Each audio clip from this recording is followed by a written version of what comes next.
How to learn English by listening to short stories and understand English speakers. Listen the first time without captions. Listen again with captions and take notes of new words with right pronunciation. Listen again without captions and notice the difference.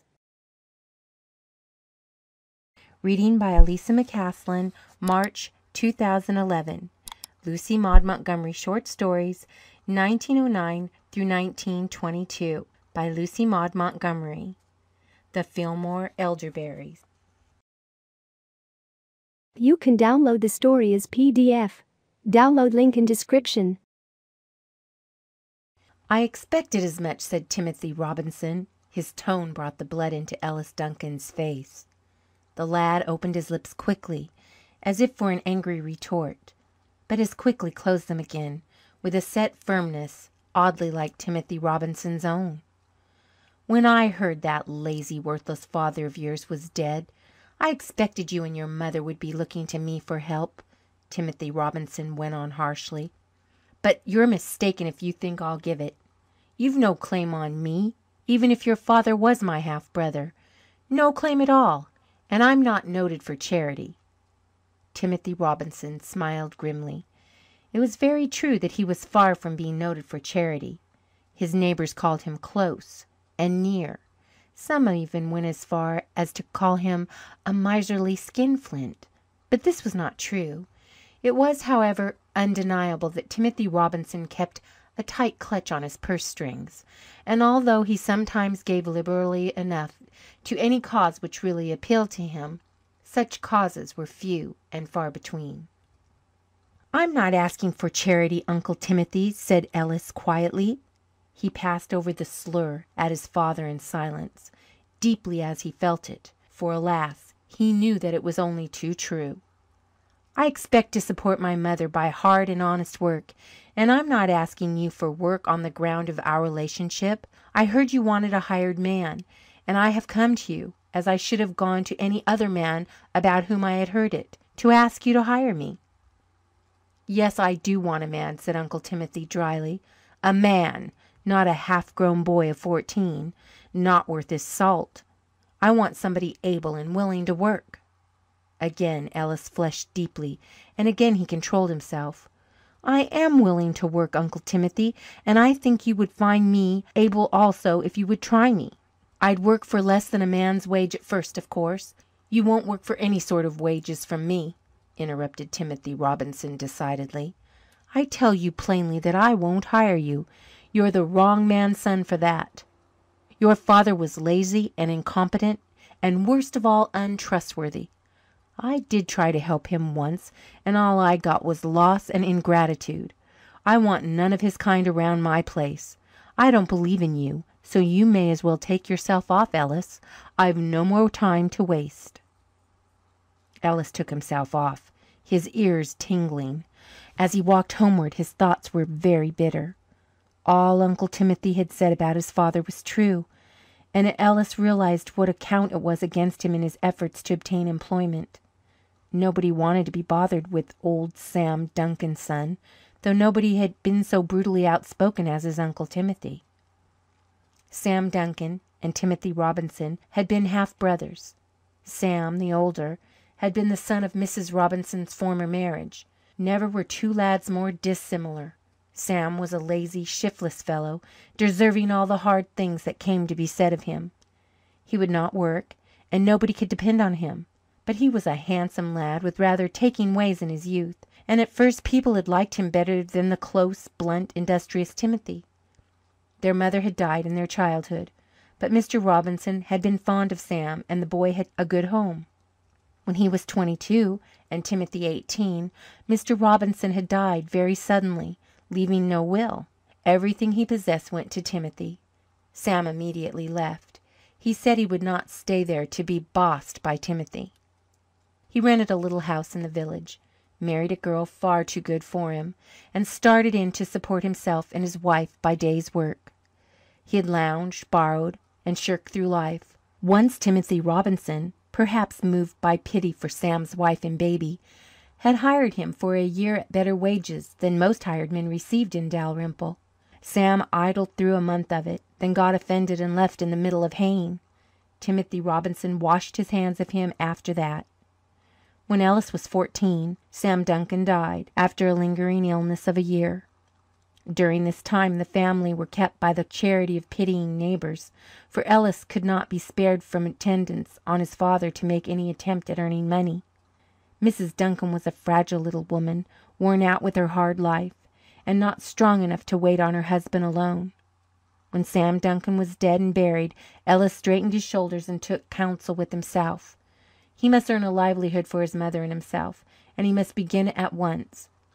He was tall and strong for his age, and had a fairly good education, his mother having determinedly kept him at school when he had pleaded to be allowed to go to work. He had always been a quiet fellow, and nobody in Dalrymple knew much about him. But they knew all about his father, and nobody would hire Ellis unless he were willing to work for a pittance that would barely clothe them. Ellis had not gone to his Uncle Timothy until he had lost all hope of getting a place elsewhere. Now this hope, too, had gone. It was nearly the end of June, and everybody who wanted help had secured it. Look where he would, Ellis could see no prospect of employment.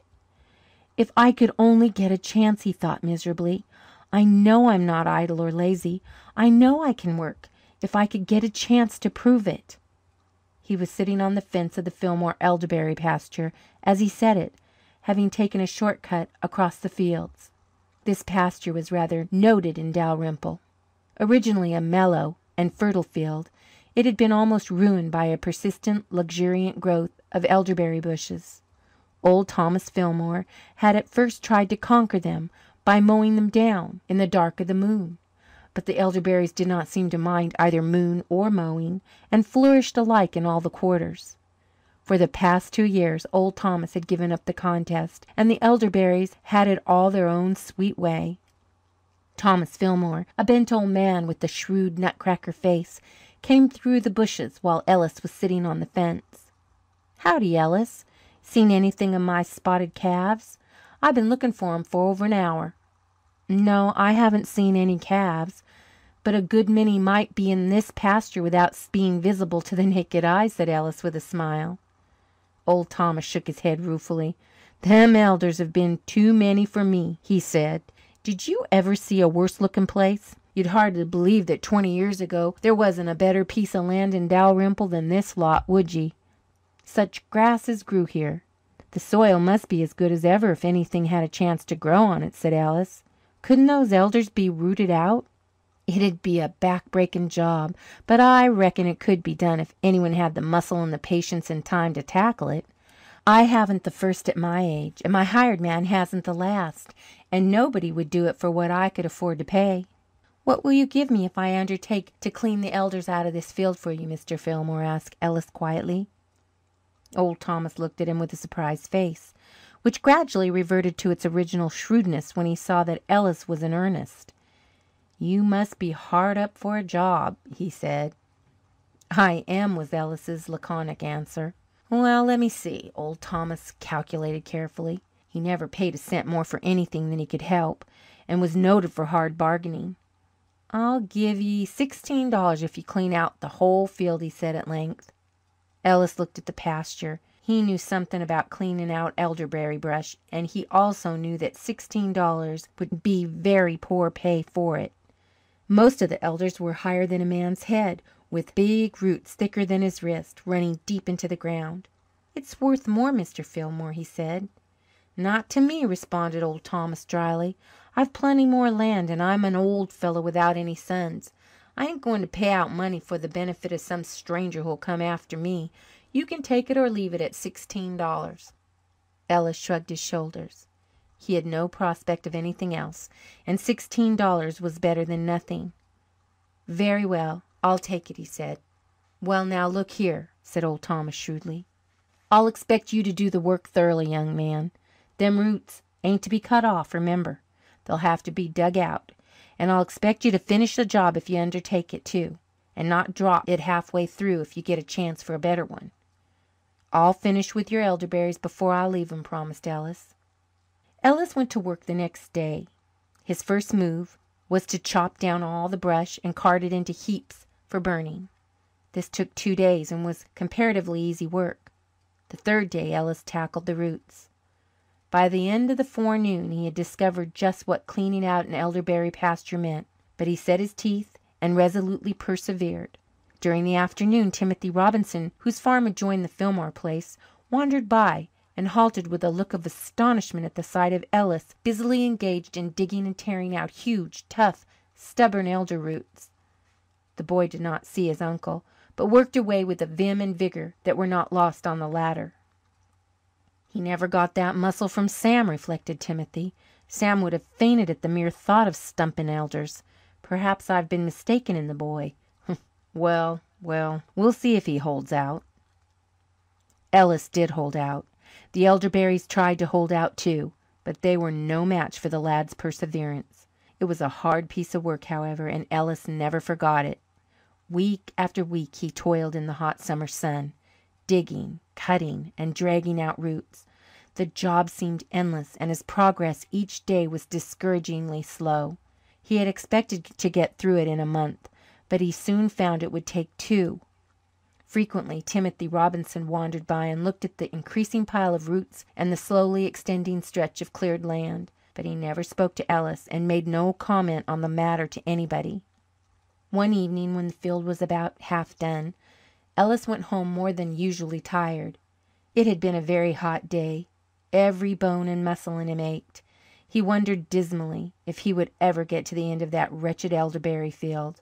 When he reached home, Jacob Green from Westdale was there. Jacob lost no time in announcing his errand. "My hired boy's broke his leg, and I must fill his place right off. Somebody referred me to you. Guess I'll try you. $12 a month, board and lodging. What do you say?" For a moment Ellis's face flushed with delight. $12 a month and permanent employment. Then he remembered his promise to Mr. Fillmore. For a moment he struggled with the temptation. Then he mastered it. Perhaps the discipline of his many encounters with those elderberry roots helped him to do so. "I'm sorry, Mr. Green," he said reluctantly. "I'd like to go, but I can't. I promised Mr. Fillmore that I'd finish cleaning up his elderberry pasture when I'd once begun it, and I shan't be through for a month yet." "Well, I'd see myself turning down a good offer for old Tom Fillmore," said Jacob Green. "It isn't for Mr. Fillmore. It's for myself," said Ellis steadily. "I promised, and I must keep my word." Jacob drove away grumblingly. On the road he met Timothy Robinson and stopped to relate his grievances. It must be admitted that there were times during the next month when Ellis was tempted to repent having refused Jacob Green's offer, but at the end of the month the work was done and the Fillmore elderberry pasture was an elderberry pasture no longer. All that remained of the elders, root and branch, was piled into a huge heap ready for burning. "And I'll come up and set fire to it when it's dry enough," Ellis told Mr. Fillmore. "I claim the satisfaction of that." "You've done the job thoroughly," said Old Thomas. "There's your $16, and every cent of it was earned, if ever money was. I'll say that much for you. There ain't a lazy bone in your body. If you ever want a recommendation, just you come to me." As Ellis passed Timothy Robinson's place on the way home that worthy himself appeared, strolling down his lane. "Ah, Ellis," he said, speaking to his nephew for the first time since their interview 2 months before, "so you've finished with your job?" "Yes, sir." "Got your $16, I suppose? It was worth 4 times that. Old Thomas cheated you. You were foolish not to have gone to Green when you had the chance." "I'd promised Mr. Fillmore to finish with his pasture, sir." "Humph! Well, what are you going to do now?" "I don't know. Harvest will be on next week. I may get in somewhere as an extra hand for a spell." "Ellis," said his uncle abruptly, after a moment's silence, "I'm going to discharge my man. He's no earthly good. Will you take his place? I'll give you $15 a month and found." Ellis stared at Timothy Robinson. "I thought you told me that you had no place for my father's son," he said slowly. "I've changed my mind. I've seen how you went at that elderberry job. Great snakes, there couldn't be a better test for anybody than rooting out them things. I know you can work. When Jacob Green told me why you'd refused his offer, I knew you could be depended on. You come to me and I'll do well by you. I've no kith or kin of my own except you. And look here, Ellis, I'm tired of hired housekeepers. Will your mother come up and live with us and look after things a bit? I've a good girl, and she won't have to work hard. But there must be somebody at the head of the household. She must have a good headpiece, for you have inherited good qualities from someone, and goodness knows it wasn't from your father." "Uncle Timothy," said Ellis respectfully but firmly, "I'll accept your offer gratefully, and I'm sure Mother will too. But there's one thing I must say. Perhaps my father deserves all you say of him, but he is dead, and if I come to you it must be with the understanding that nothing more is ever to be said against him." Timothy Robinson smiled, a queer, twisted smile that yet had a hint of affection and comprehension in it. "Very well," he said. "I'll never cast his shortcomings up to you again. Come to me, and if I find you always as industrious and reliable as you've proved yourself to be negotiating them elders, I'll most likely forget that you ain't my own son some of these days." End of The Fillmore Elderberries.